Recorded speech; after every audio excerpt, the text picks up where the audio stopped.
Okay. So who's on there already? I see. We already got a couple of people showing up. Terry Frazier in the house. Good evening, everyone. I don't know what happened to my music. I don't like when the music doesn't go on. It makes me feel like It was on. Was it on? Yeah. You just So I just blew right past the music? you didn't blow past it. I played it. Okay, I'm getting new music. That's it. didn't I'm even tell me that for going to have a little contest about who can make the best BEERYS theme song, I think. So before I go any further, I see Terry Frazier's on. Terry, nice to see you. I just want to go, and I don't want to start firing everybody off the cannon right away, but I'm going to do it anyway. See this? This is a $2.50 bag of fucking M&Ms. Okay? If I wasn't a diabetic, I would have pulled this guy over the counter and given him a vicious fist beating. $2.50 for M&Ms. So they got another guy over there, half a fucking dope that's behind the counter with this guy. So I got my Indian guy who is just waving the thing around. 50 cents more, please. 50 cents more, please. And the other guy going, yeah. You know it's going to go up even more now that this guy's the president. The fuck does it have to do with $2.50 M&Ms? They're candy-coated, whatever the fuck they are. Jesus Christ. $2.50. There's like 4 of them in that tiny bag. Right, and these were like the ones that are discolored. Yeah. Because they were in the sun. That the kids won't eat them anymore. Yeah. Kids don't eat chocolate anymore either, Sammy. That's the beauty about me. I don't know what kids like or dislike because I don't have any, and I have never. I don't see kids, so. So let's introduce tonight's guests. Tonight we have Sammy and Dave from Playing Dead. So let me give you a quick background on who we got in the studio today. Playing Dead is a original act from the Mr. Beery's orbit that have been playing there. How long would you guys say you guys have been? Oh wow! Like fuck, it's got to be 20. When was right? Tom working there? Tom was was he there before Monday? Yeah. All right, so Tom got there probably last maybe 1999 or 2000. Yeah. Maybe. It was definitely early 2000s. Yeah, it's definitely in there. It was Monday and him came close to the same. Monday was like the little kid. Tom was hanging around there, and Tom was a waiter. You can see Tom twinkling around there because he's so tiny. And without question, Tom is probably one of the best waiters you ever saw. Like, he was like killer. Like, he has that the memory, the whole thing that you wanted a waiter. This The memory is amazing. Yes, right. Yeah. He was the waiter. He was the guy. Come over to So now we have the steakhouse in Bucco. Yeah, we went to his wife's brunch, right, or for her birthday, and I'm like looking at this waitress like take our order, and I was like, wow, I'm like, she's gonna memorize all this stuff, and then she forgot one thing, but it wasn't on the bill, so good on that. Yeah, Tom's one of those guys that can walk out and give you the whole menu. Yeah, when he walks out, and then remember everything, without a pen. He's really special kind of cat. When you went, you had the good service and everything was good. You want to eat there all the time. So Playing Dead. Early 2000s. Early 2000s. What? I'm just going to show the M&M bag again because this is like a thorn in my side. I feel like they're going to send you free M&Ms now. Yeah, they should send me something. These motherfuckers. I can't. By next week, you're going to get an endorsement by M&M. Yeah, they should do me something because this is like for this just to have him on here. Here, this is me with the M&Ms. It's not your fault, Mars Bar. It's the freaking guy next door. $2.50, and they got little kids there every day. That's the school's dairy barn. God damn it. We take like 5 little kids. I don't want to shit on the neighbors. 50 cents a piece for that bag. Yeah, really. I'm going to sell them individually. Yeah, Lucy's. We were going to sell Lucy M&Ms. So Playing Dead together for how many years? You guys were kids when you got there. Yeah, we've been together for a long time. I would say I can't even remember. Right? 2004. Like we've been together for 20 years. That's a great run. It's a great run. What a great band. So you guys got some new material coming out. We got a show this week. Yeah. Right? Yep. So, we were just playing a regular show, like monthly show at BEERYS. And we had a mutual friend. Her name is Dominique, and she owns a store named Paper Doll Vintage in Sayville. And there was a fire. So my friend Joe Ciato, who's also in one of the bands, he's in the band Olby, he was like, hey, you know what? We should make this a benefit show. This is what happened. He showed me the video. And I was like, absolutely, why not? It's like, if the least we could do, it's like if we could play the show and just give her the door at the end of the day and just put it towards the GoFundMe, which she has, like the That's link great. the QR code is on the flyer, and it's like I said, if we all know business owners and we all are business owners, and if something were to happen like that, that's like the biggest like tragedy, like you lose everything in a fire, and it's a consolation prize obviously, but when everyone comes together to help you, it just reminds you, what you could do. When you do, look, I've been in some jams, and you guys have been, members of the group that bailed me out during that pandemic. I did not know how we were gonna survive that one. You remember you guys gave us a song for the Hell yeah. for the CD. I mean, Yeah. it was really a thing of beauty, and watching that community that's in that bar come together all the time for everybody. And fires are a tough one, because what I usually do for guys who have a fire, like I didn't hear about this one tonight, but the fire thing, what I usually do is do what we call a power hour. So everybody comes in and throws a 20 on the bar, and we drink for 20, for an hour. So whatever you get in your body off the tap lines in an hour, all the money goes in the hat and goes to the guy. Because fire guys usually don't need the big, they're going to get insurance, they're going to this, but right now they need toothpaste and hairspray and underwear. They ran out of their house without a stitch of anything. So fires are tricky, man. You just, like those things, boom. Yeah, for sure. But she lost her whole business, right? Yeah, she lost the whole business. I think there was like the whole block in Sayville. There was like a couple of other stores. It might have, I don't know where it started, but like her store got totally decimated, and maybe the one next door. I'm not really too sure. Oh, So. it was a paper store, right? No, Paper Doll Vintage is it's like vintage boutique type stuff, like Yeah. clothing and stuff that she has. She's, super embedded in that community as well. And she also has a store in Patchogue. So she has two. She has one that is like oddities or something. Wait a second. I met this girl. Yeah, her name's Dominique. Right. Where the hell? But I didn't meet her where the hell did I meet her? I was talking to her about my niece Stephanie about these two stores. Yeah. Holy cow! All Yeah, right. she lost one. Oh, now I feel even better now that we know her. It started in another store. Terry's just chiming in about where it started.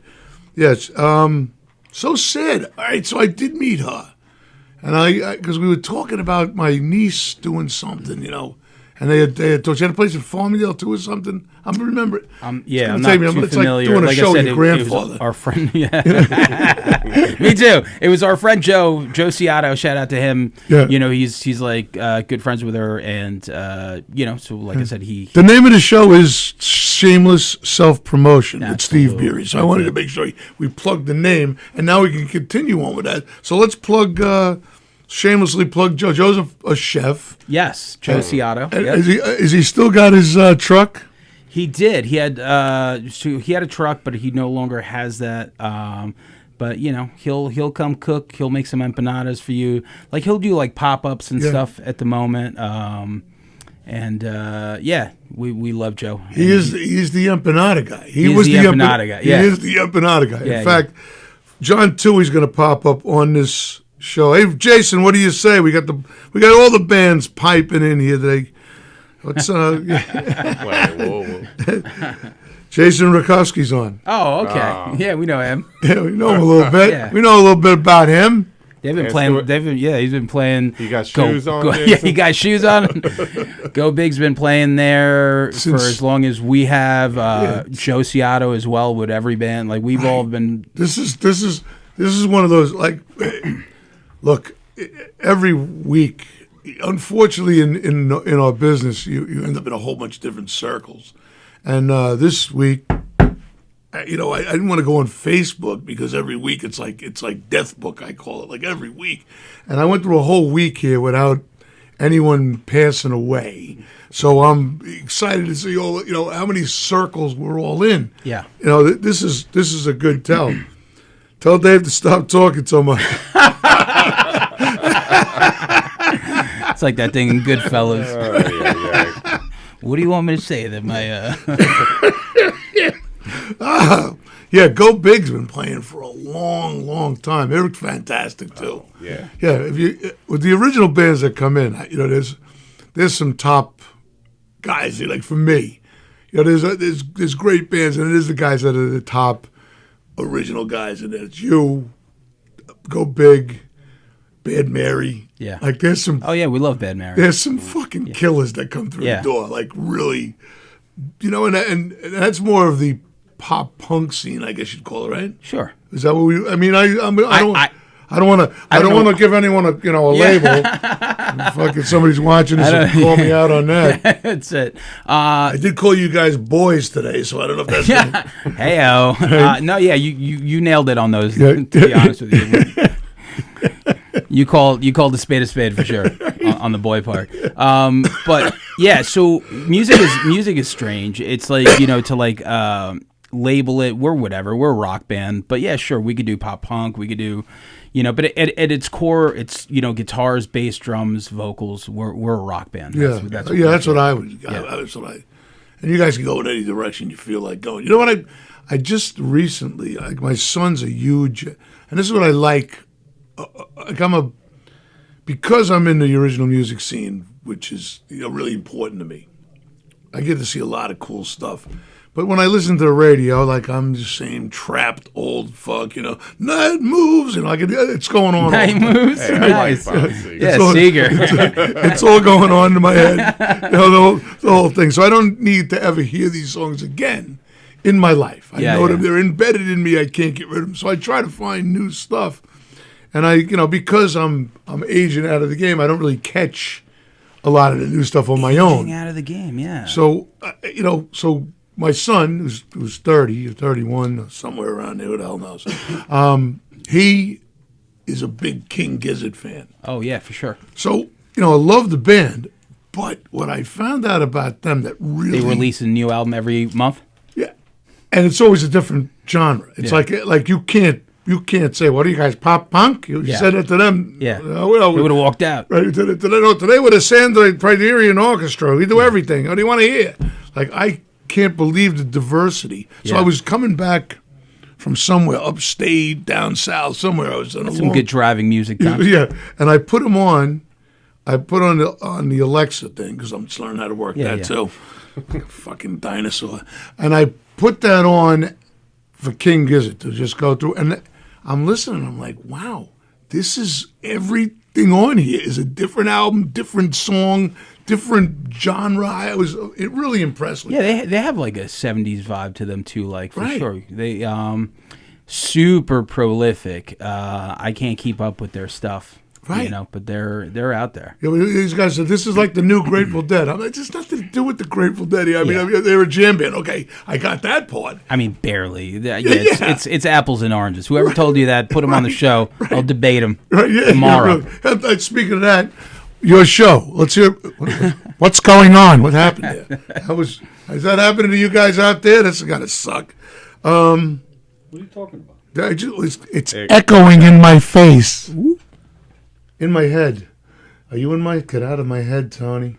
You got a show on your own podcast. Oh, yeah. And what's that called? And what's it about? I heard it's about horror stuff? Kind of like... No. I mean, we do everything. So that was just dog shit that I just spewed for no apparent reason. No. I'm a big horror fan, absolutely. That's actually, I came here to do the Nick show, and that's what we talked about, horror movies. But it's called Red River Podcast. And it's just we do music, pop culture, movies, and then we'll invite people on. We'll have on directors, musicians, and then sometimes we have on our jerk off friends, and we'll talk about our 10 favorite whatever. So it's just basically hanging out with your friends and occasionally recording an hour conversation of minutia. Of Okay, like, so it's kind of like this, only it's got a format. I mean, pretty much. Yeah. I see my good friend Ed Bow. Speaking of bass players, is Ed Bow on there? He's awesome. I don't like to fluff him up because he's not pretty, but he's really he's one of the great bass players That's on it. Long Island. Doesn't matter. Look at this You guy. don't need to be pretty. Yeah. And speaking of pretty, Kevin Mundy's on there. That's what I like that's to the see. prettiest one. My little man. Yeah. My little man. We were just talking about you, Kev. We said you've been 2000. You showed up. Is it 2000, 2001? If you could just pop in, text in, call in, whatever you want to do. Tell us when Drive in. you were at your drive by, shoot me, whatever the hell. And get in trouble for that too. Yeah. So your show is basically this. With Yeah. So like, we'll just do, we'll talk about pretty much anything. So the thing with podcasting that I realize is I don't like schedules, right? So we never do it on a schedule. It's always like whenever I want to do it or the other guy wants to do it. Right. We never have like a format. I'll just be like, hey, you like the substance, right? Let's talk about the substance. And then we'll do an episode on the substance.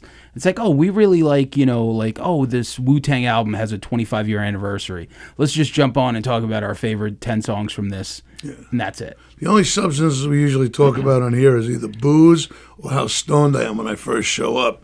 And that's... Hey-o. Hey, oof. Dude, I got Jeff. Is Jeff watching? Tony, we need Julie's that watching. crash. Julie, anything you want to talk about out there? Give me some insight into what I've done wrong today. Dave, shut up. Yeah, Dave, you what really am I going to say? I got nothing to say. just stand over and look good. Just hear it. It's worth the price of it's like, admission okay, just to see fine. that beard. Yeah, he's like, all right, I'm skinny. Ladies and gentlemen, tonight on the Steve Beery Show, world's greatest beard from Dave Cassell. I'm very stoic. He's a stoic beard guy. Yes. Yeah. All right, let's talk about the new album. We talked about it before the camera came on here. We talked about the new release that's coming out. You guys are working on that tonight in the studio. Yeah. So let's hear about the new release. So this year we decided to go with singles. No one really knows anything, especially for a band that doesn't tour. We don't tour, so we basically use social media as the tour. So we always try to figure out the best way to present a song, because we drop a song and there's 400,000 people doing the same thing. So how are you going to stick out? No clue. So this year we just decided to do singles, which seems to be working better for us. I think it's working pretty damn good, actually. We got we got added to Sirius Faction is playing our song You Can't Say No, which is really cool. It helped us out a lot this year.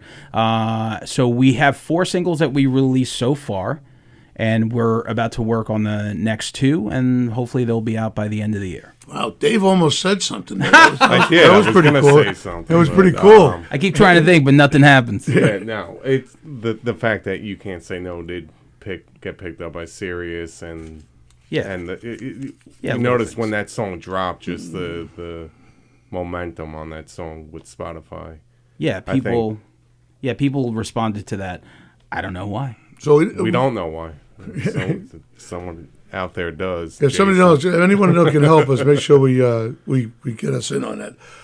So we were talking earlier before the camera started rolling here about I'm a little older than you guys. I'm probably a lot older than you, but I mean, the way albums were put together when I was coming up, there was, like I said, there was a thread that went through the music all the way from one side to the other. And we talked about a throwaway song. I think it was something like, how did this end up on the album? That's not how we go about making music today. Would you say that is Usually true? The bass player gets that track on the album. I give him the throwaway. It just depends. Like I don't think so. I don't really. There's no theme. My least favorite part of writing music, I love every part of it except the lyric writing, because at a certain point, it's like I don't really have a chaotic life. There's no you know, like my life doesn't suck. It's pretty awesome. I've had the same girl for, shout out to Karen, for like the last 13, 12 years. So it's like, I don't really, like at a certain point, it's like, well, what am I going to sing about? You know, so. Had some chicken cutlet last night. Spicy feta. I have to, you know, deviate to certain things, like make up stuff or watch stuff on TV. But the through line, so basically, give me an album you think has some sort of theme in your head. I don't know if it's maybe I'm, or what you maybe think. I'm not saying it like if you or listen, a cohesive album. If you listen to we know that a bad example would be Quadrophenia. You know, even though it's a perfect example, but it's a bad example because it's meant to have a theme running through it, so it's got that thing. But when you listen to, like, if you listen to like your first Van Halen album. Do you remember the first Van Halen album? Like for me, it was one of those albums that came out like right when I was 18 years old. Boom, here's Van Halen. Here's a new thing. It's so fucking hot. But every song on it was in the perfect order, right where it should have been. And when you played it, you were playing both sides of the long play. You were the perfect age for it. Right. I guess so. And that's what I guess that's what I'm asking is. Let me ask you though. Yes. I mean, so. That's a huge album, right? That's a huge album. You were 18. You're the perfect age for that. So what was before it that even came close to it, and what was life after Van Halen? Well, you know, what did I listen to? Like, if you listen to, like, any of the stuff that I was listening to as I'm learning, Pink Floyd, there, Terry says,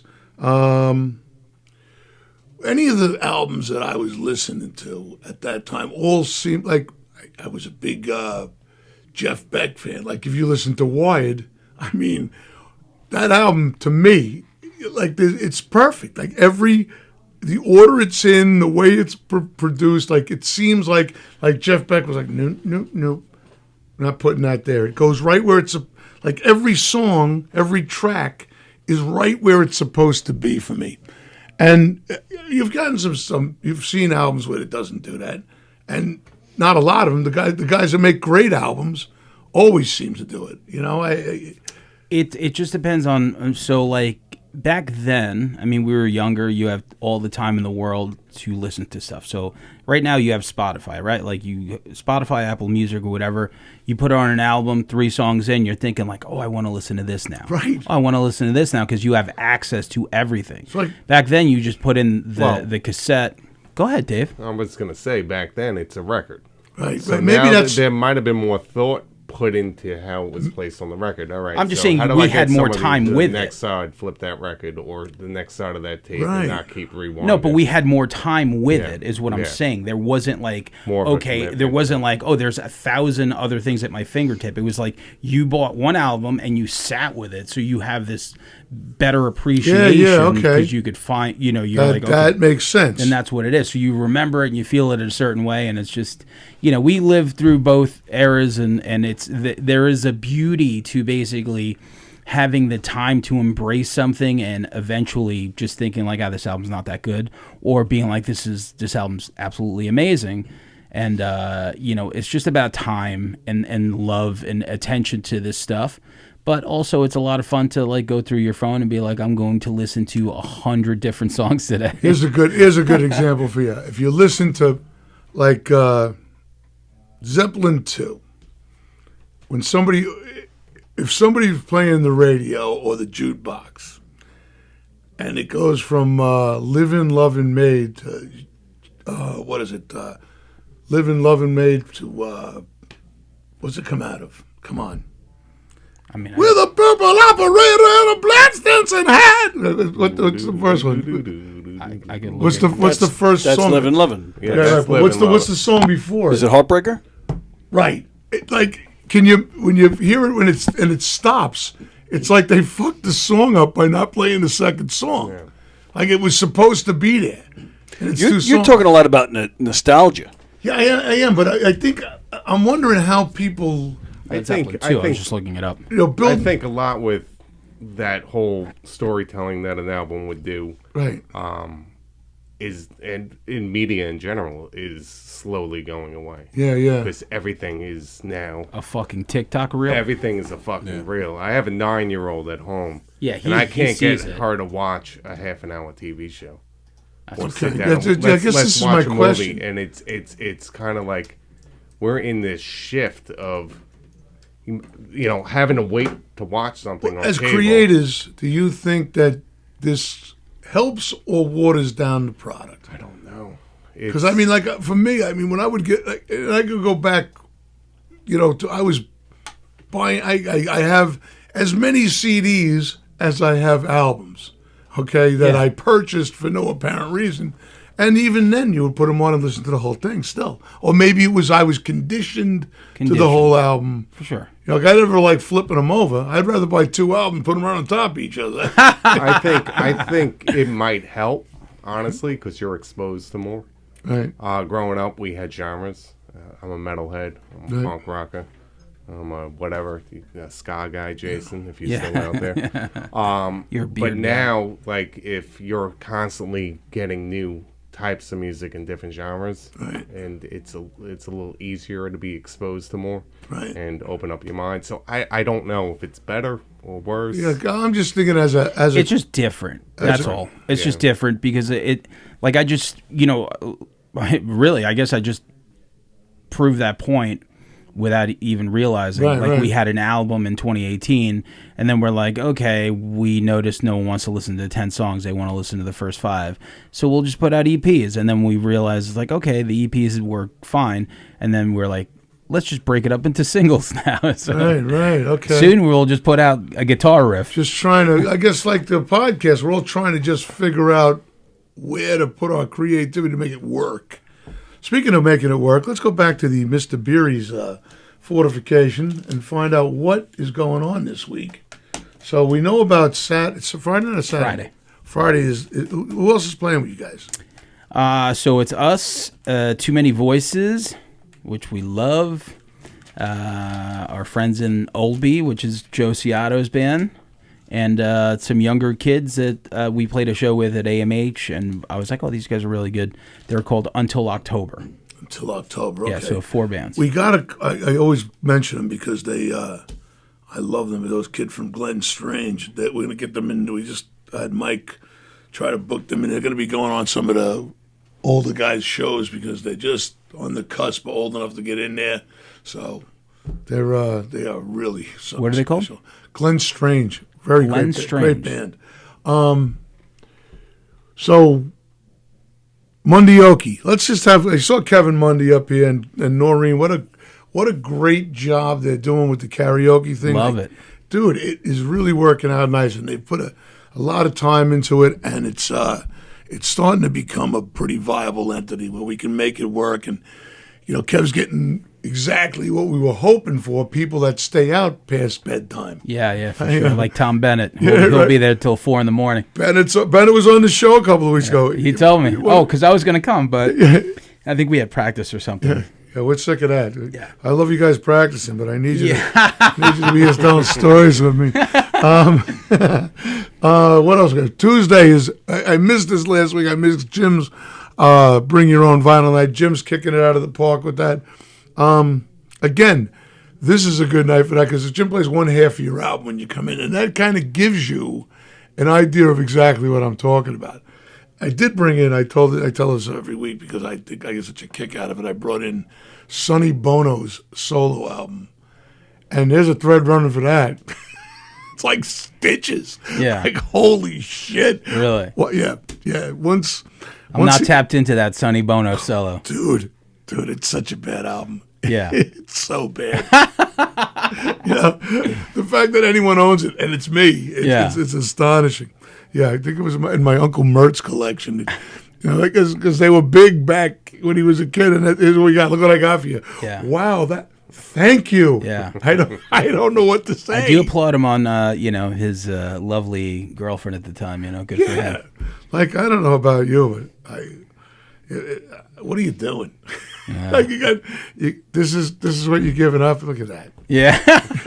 Fucking idiot. You show me the hottest girl in the world, and I'll show you the guy who's tired of fucking her. Yeah. What, So, Wednesday, we went to Tuesday, we skipped right over. Wednesday, this week, I think the boys and girls got a DJ coming in. Let It Bleed's going to be taking a little sabbatical until after the holiday. They'll be back sometime in January, but right now they're taking a little break from us. Love those guys to death, but they've been stepping aside for a little while and during the whole holiday season. Shout out to my boys from the band. Thursday was sponsored by the great Murphy's Music over in Huntington.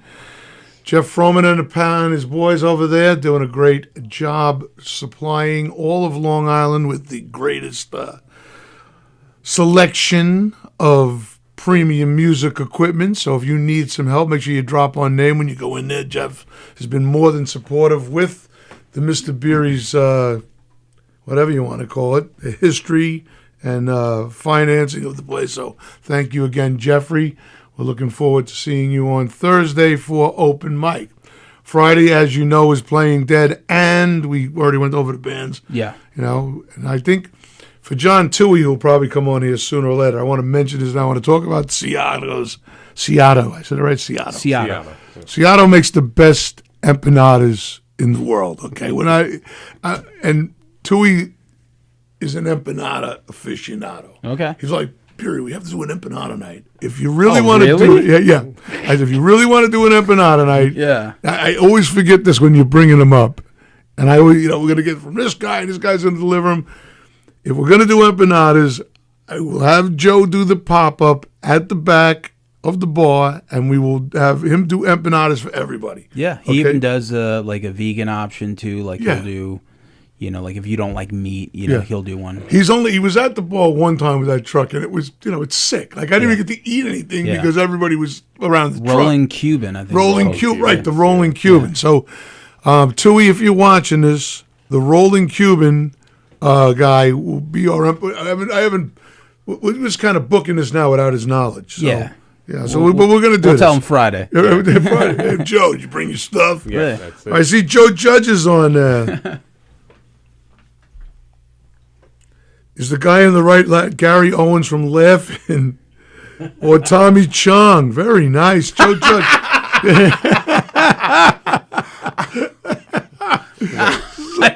So Joseph, God knows I'm waiting to do, my next thing will be a call in where we can all chat about what's been going on in the world of the political forum. We're going to just leave that out for today, but dude, I cannot even wait to be on a Zoom or a phone call with you and Della Chiara at the same time. You can't see it, but you hear that? That's my chubby hitting the desk thinking about a conversation with you two assholes. Wood on wood. Yeah, over what just happened. I was thinking about this today, man, like how inconsequential this shit is to my life. I want to make it like it's really important to me, but it is so. I think this whole thing taught you a lesson, how inconsequential this is going to be to all of us. Like, I will be dead before any of the new programs affect anyone. Yeah. He'll be out of office before, he'll be a lame duck before anything gets done. We'll be right back to the same pile of dog shit, in 4 years with a new guy to lambaste and make fun of. Yeah. Fuck it. Just write good jokes, Joe. Just gotta fucking live, man. Right? Don't unleash the beast. Great, JoJo. Yeah, I'm dying. It's the highlight of my life. I would like to have you guys sitting like with a cage in between you and a bottle of red and a bottle of Jack Daniels on each side of the wall. Let you guys go toe to toe with me, just mediating. So, Tony, what do we got for Saturday? Got the Royal Orphan, 25th Mission. Oh, it's going to be metal night. I can't read the rest of them. It's right up Graces the. of Chaos. Oh, is that what that says? Graces, and then the lady. I don't know what that was. It's the lady. The lady. Yeah, There goes Bad Mary. Bad Mary's good. All right, Bad Mary, you have. Yeah, I went back. Yeah. You guys got to be on the show next week with me, Bad Mary. That's really important that we get you on before your show. So if you're watching this, Bad Mary, you mentioned them earlier because we mention them whenever we can. But incredible. Jack Brady says, bring back Pat Paulson.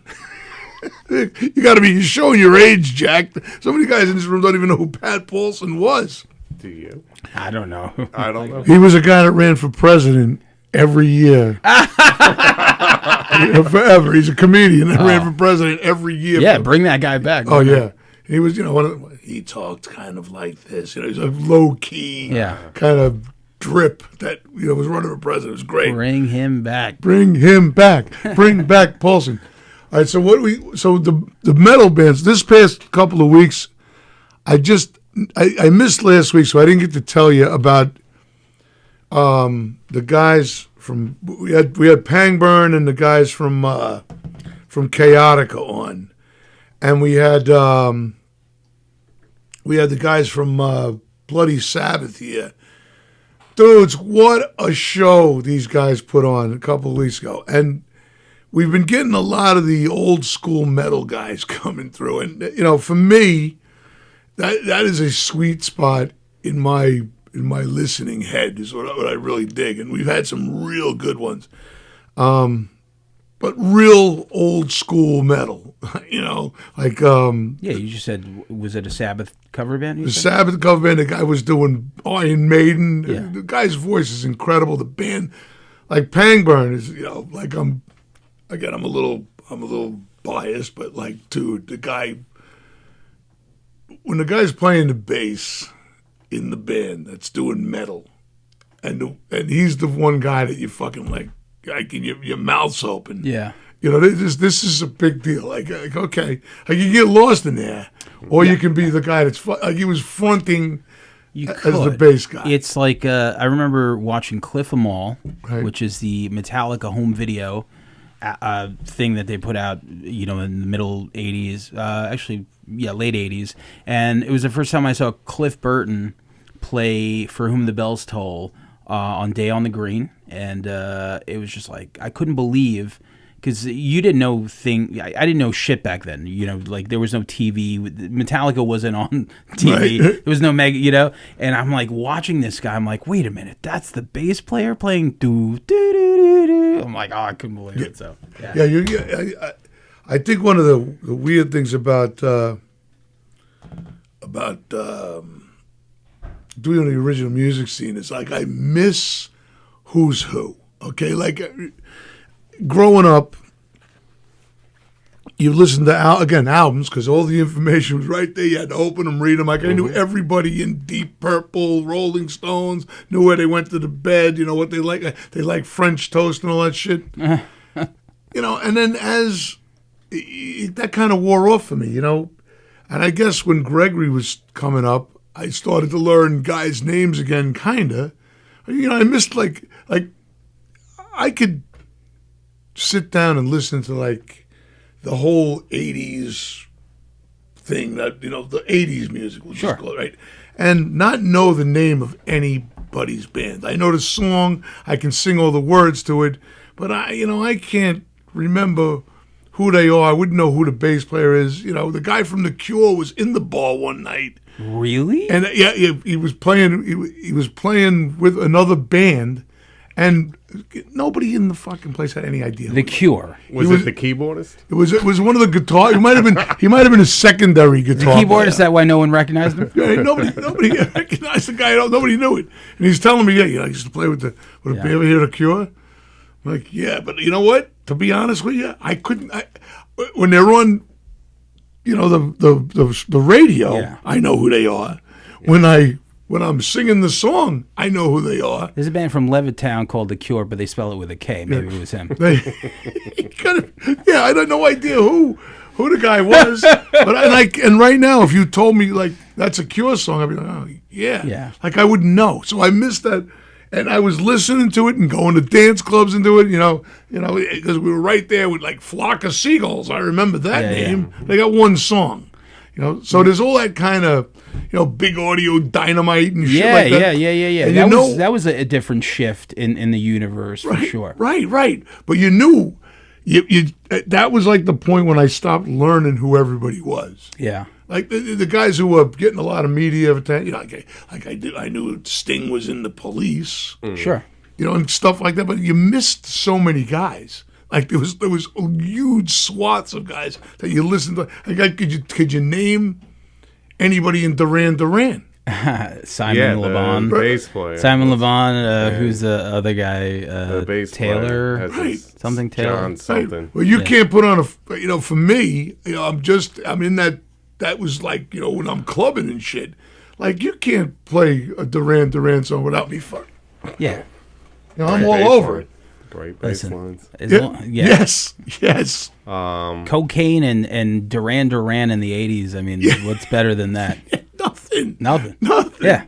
But I mean, so like what I'm trying to get at is that, what was the place around here in the 80s? What was the... what was that club? What was the place? Uncle Sam's. It was... in this parking lot. Yeah. In this parking lot. It was a banging place to be at? It was insanity. An insane place. Guys like me with tendon bar lads, you only got to go once in a while. Yeah. So when you went, it was a big deal. Spit was the big one? Spit was what Uncle Sam's turned into. Right.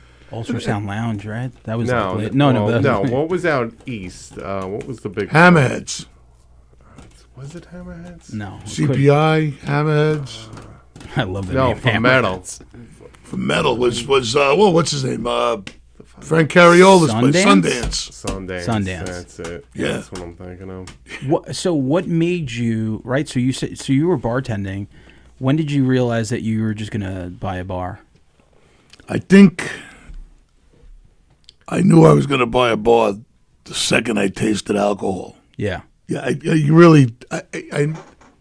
would like to say that I'd like to say that, I had aspirations to be anything else but this, but it would be untrue. Yeah. Like the second the opportunity for me to work at a bar came to me, that's where I was. And anything that was going to get me to be able to work there was what I was going to do. Didn't matter what I was. Like, speaking of which, Bob McElroy, who he said, Mike Laporta, the great Mike Laporta, harmonica player, guitar. I was just talking about Laporta the other day. The guy, fuck you. I got a little something for you, Mike. The guy comes in. I bought a pedal, lap steel guitar. See? Because I saw Laporta. Laporta puts out a post on he just got it. Like he just found. I found this in my yard. In my yard. And he's playing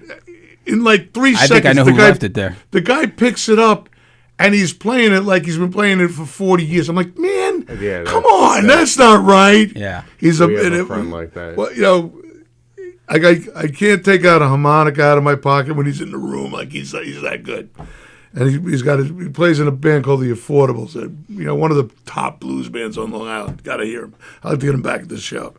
And there's Bob McElroy, like I was saying. Mac was the guy who owned Mr. Beery's before it became Mr. Beery's. It's called the Peacock. Oh, wow. And he's popping up right now. And, what are the chances? That's crazy. Yeah, it was a good run. Me and Bobby had some great times in there. And there was no way I was ever going to do anything else. I could tell you about all the things that I thought I was going to be okay at and things I wanted to be okay at, but I was never leaving behind the bar. Yeah. I was never going to leave. And if I didn't, I kind of aged out of it now, but I would never have left. And if things went sideways, you know what I would do? I would go find myself a restaurant job and work behind the bar again. Suck it up and, make old fashions for blue-haired ladies, Can you top this off? Yes, I can. And switch gears and, shave and do all the shit that I would have to do so I could be a bartender. And I would do it in any at any level. Like I would, if I had to put a suit and tie on or wear a hula skirt. It wouldn't make one rat's ass or two Chinese fucks to me. I would be in that bar. Is the best bartending movie of all time Cocktail? I've never seen Cocktail. I've never seen it. Neither have I. I just wanted to mention Cocktail. Yeah, I never saw it. Because I can tell you what, because when Cocktail came out, I was working for McElroy. I was already spilled enough booze for him to punch me in the face at that point. Okay, you know what I mean? Is the best bartending movie of all time Coyote Ugly? Yeah, I only saw the dance scene. I'm completely kidding. No, it's important to me to go over old cinema. Yeah. Yeah. What was like one of the nights that sticks out in your head in the last 30 years where you're like, this is like one of it doesn't even have to be a crazy story, but like what was like one night at Beery's where you're like, this is the great this was my favorite night, this was the greatest night, this was like the coolest night. Dude, there's so many. But I'll give you like I probably go over this one ad nauseum, and I'll do it because we just lost Big John Anderson, but back when we used to do cystic fibrosis in the beginning of it, which you guys are around. Yeah. After we were already doing it 10 years when you guys started showing up for it. But in the beginning of BEERYS, a lot of funk, a lot of, up-tempo kind of bop stuff, a lot of ska was coming in heavy at that point. So the bands were different. Horn bands were still floating around a lot. One of the bands imagine trying to pull this off right now. One of the bands that played there was Rainbow Trout. They were led by a guy named Crispy Chicken. Was a monster. Crispy Chicken, the monster in the industry. Yeah. Probably one of the greatest sax players you ever seen. And they would come in guns blazing, 8 to 12 guys played. Sure. Their demand for cystic fibrosis was, I'm demanding that you guys play. Okay, we demand that we close the show. Imagine, think about this right now. Yeah. I can't get anyone to pay till 2 o'clock in the morning. The Rainbow Trout with 12 guys. Yeah. And all with bad habits. Oh, they're not leaving until they go on last. Yeah. Okay, they're playing it. We're closing the show. Yeah. They can't see me, but I'm saluting every single, all 12 of them right now. So now the show runs, because back then we would never on time. We could never keep the wheels on the track. Yeah. It's better now. Longo's a wizard. Longo's a fucking wizard. But back then, there was no possible way to keep the wheels on the ground. So now it's 5:30 in the morning. Wow. 5 o'clock in the morning. Rainbow Trout has not yet go on. And I'm sweating it out because I don't need the cops. And the rest of the crew is like, what are we going to do, Beery? I said, what are we going to do? I said, we got to let them play. They just, that's it. We promised them they're going on. And at this point, you're probably thinking, well, the crowd probably thinned out. Who would want to play that? You can't get a piece of gum into the place. The place is mobbed. It's like you can't, if you wanted to piss, you had to go out the front door, walk around to the back door to go in the back. Yeah. And it's snowing, and it's everything that could go wrong is wrong, but except for the Trout's going on. So at 5 o'clock, they take the stage, and everybody gets 20 minutes, except for Trout. That's why they go on last, because, one song's 20 minutes. So probably somewhere around 6:30 in the morning, we finally started packing shit up. Yeah, and I mean, it was panned. Awesome. It was just so, the plate, you could feel the floor moving, the rafters are going, and it was great.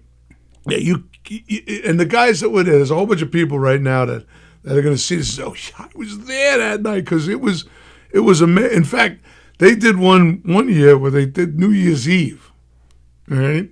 And back then, I was still in a band myself, so New Year's Eve was a big fucking deal for us, So all of my musician friends couldn't, play in the bar. They were out doing gigs. So it's on New Year's Eve, we get an all-night pass. So it's 6 o'clock in the morning. Every guy from every club date band on Long Island shows up in the bar and puts on this jam session. You can't even believe. Cheech Rodriguez was there, amazing. Keith Hill was there, monster players showing up at 5, 6, 7 o'clock in the morning to start setting up and playing. 12 noon, we're still rocking and rolling. Yeah. Yeah. Can't beat that. Yeah, different time in history. Noreen's on there. Noreen, we were just giving you Noreen, we were just giving you a shout out to the Go Big people and your great skills as the karaoke queen. We did a song together. He's just got engaged to Kevin Mundy. Absolutely. Did you know that? Yeah. Did you know that? Yeah. Did you know that? That's Normandy. Yeah, that's it. It's I so love great it. every time. I love it. It's funny every time. All right, so did we miss anything, Tone? I'm sure we did. No, well, I was showing the graphics while you were talking. Cool. Yeah. Tullamore Dew. We forgot to mention Tullamore Dew because I just forget everything. It's like doing a show with your grandfather. Like, what the fuck? Yeah, I want to thank... I just saw a picture of Dana from William Grant.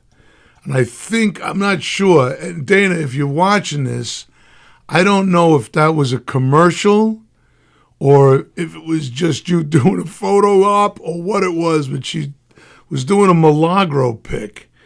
And like Dana's stunning to begin with. And this photo of her holding the Milagro bottle, like it's probably going to be their commercial, but it was, I saw it the other day. I didn't get the comment on it, but holy cow, you photograph pretty well, my darling. We're commenting now. Yeah, we're commenting now. This is my comment. Hubba hubba. Can you say that on? Is that okay too? I don't know. I think so. As long as you put the asterisk in between the H and the B. Hope. Yeah. What else we got? We got Cheryl. We didn't forget about you and Jeff. No, Cheryl, I didn't forget about you. So let's do some of the things that we do every week because that's just what we like to do. The classic, what are you drinking? So I know Cheryl's having a Bud Light and a Jim Beam honey. I don't even have to look. I know Della Chara's either having an iced coffee or something with vodka. Terry Frazier's probably having vodka. Noreen's probably drinking some juice right about now. Getting better each time. Thank you, Maddie. It's important because you guys got to see the beginning of this as it was starting out and watching us learn how to do this. So I appreciate the critique. That's important that we all get. Yep, there we go. Jim Beam, honey, with a Budweiser. Cheryl is in. Yeah, we're trying to figure out what we're doing wrong. So don't hesitate to critique everything. Let me know.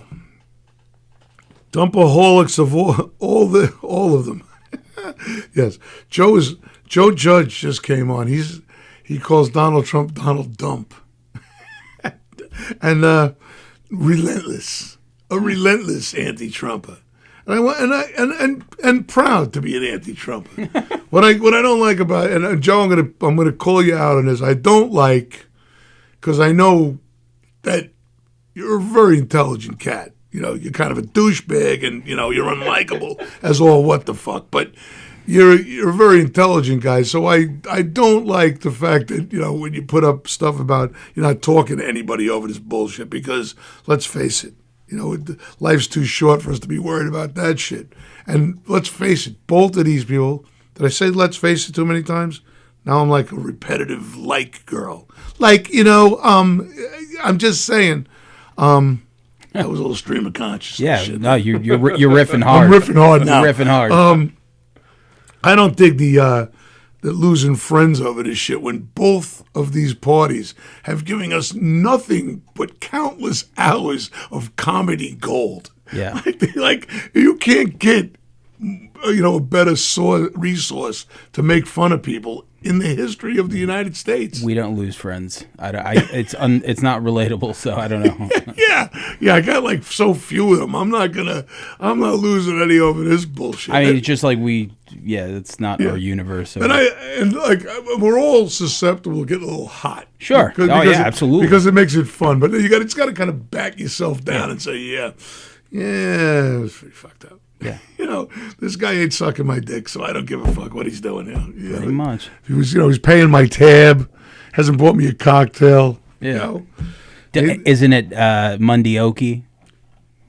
Mundioki. I said he's not at Mundioki. Yeah, he's not. But if he was, it would be terrific. It would be the greatest Mundioki of all time. It's going to be bigger, better. Not coming to our benefit show. It's all good. Yeah, fuck him. Look, he wants to come to the benefit. So speaking of benefit shows, yeah, we're getting down to the wire here where we're going to be closing up shop soon. So let's talk about what's coming up in the future. Tomorrow, Saturday, for those people, I'd like to throw some plugs to my good friend John Toohey and Trisha Toohey are doing Project Coda again. Now, Project Coda is a fundraiser to help feed dogs. They pick a dog. I don't know if they pick one or what they do. Okay, the details are sketchy for me, but the good part is that they're going to raise money to take care of service animals for the veterans. So this attaches to the Russell Blake horseshoe tournament that we do every year, where we give all the stuff to Beacon House. This attaches to the Beacon House with the Toohey Giving Foundation, where we are going to raise money to get injured veterans service animals, okay? This is a big deal. And I don't know if anybody out there has any idea what it costs to school, educate, feed, and take care of housing for these animals. But it's about $60,000 a year. Okay, $60,000 to train this animal to do almost everything. Like, it doesn't think there's everything but make you breakfast. So if you can have a dog that makes you breakfast, I'm going to give the extra 10 grand myself. Toohey Giving Foundation will be at the Sand City Brewing Company over in Lindenhurst this Saturday. I think the tickets are $40. You probably get a beer, a hat, or something. Whatever it is, it's not enough for you not to be there, okay? Go buy a ticket. If Johnny came on right now, he would be able to tell me what it exactly is, the price of it. Somebody out there send it in. Let's see if we can get this up and running. This is a big deal. I will be there, probably hawking merch with somebody just because I want to. I think if Neba gets me, we mention Neba all the time, but we had discussed doing a raffle through Mr. Beery's, which I cannot disclose yet until I got the details, but it's going to be a ticket for something that's going to happen at Beery's at Project Coda that I will expect anyone that's ever put on a Beery's hat, T-shirt, beanie, banner, or even had a cocktail on the fucking parquet floor to come down and buy one of these tickets. It's going to be a great opportunity for you. You're going to win something that's cooler than you've been able to purchase in a long time. So that's my pitch. Don't miss the Toohey Giving Foundation Project Coda event at Sand City. That's all you got for me? Yeah, moving right along. So we got 3 minutes, boys. What else can we add to this montage of madness for today? I mean, it's really hard to add anything to what we just talked about, you know? I think we covered it all pretty much. I don't really know. Everything out of our systems today. I think so. Yeah, I feel like I feel very relieved. I feel very satisfied with everything we talked about today. I think so far. I think you guys should definitely come back. You know, and Dave, as always. Dave, you want to close it out with I got your input has been good. Dave, what we call Dave is the eye candy for the show. It was like, wow, you know, those guys are cool to watch, but that guy's really hot. That's it. What about Tony, though? We leave you out all the time. It's not right. Also hot. What do you want to know? Let's tell a little about you, Tony. Can we hear something about you? You're December 13th, I'll be performing here at Governors. Is that right? Oh, yeah. Well, that's something we should know about. Don Jameson will be on the bill. Don Jameson used to host that metal show. Metal show, yeah. Okay. He'll be on the bill. Nice. So, that's going to be a fun night. We'd like to figure out how to get tickets there. Govs.com. Is it It's Govs.com. We can get tickets. We can do all the stuff we want. Yep. Nice. Thank you, Bob. Yeah, so last thing I'm going to mention is Tuesday of next week. I don't know when the show is going on. I'm going to figure it out with Tony. So we might be moving it to Monday or Thursday or something. We're going to do a show next week, but it will not be Tuesday because I have an event with them. They're honoring me as some kind of bar owner or something. It's going to be somewhere over in Freeport. The guys from Good Times Magazine are putting together a big shindig for a lot of the Long Island entertainment moguls. Moguls? Isn't moguls a bump on a ski hill? Because that's I what thought it was what you call the gremlins. Whatever the fuck they Mogwire. Mogwires, yeah. All right. Great having you guys in. Thanks a lot for showing up. I can't appreciate you more than I already do. If I could, I'd find something else to do. Okay. Once again, thank you for your time. Beery out.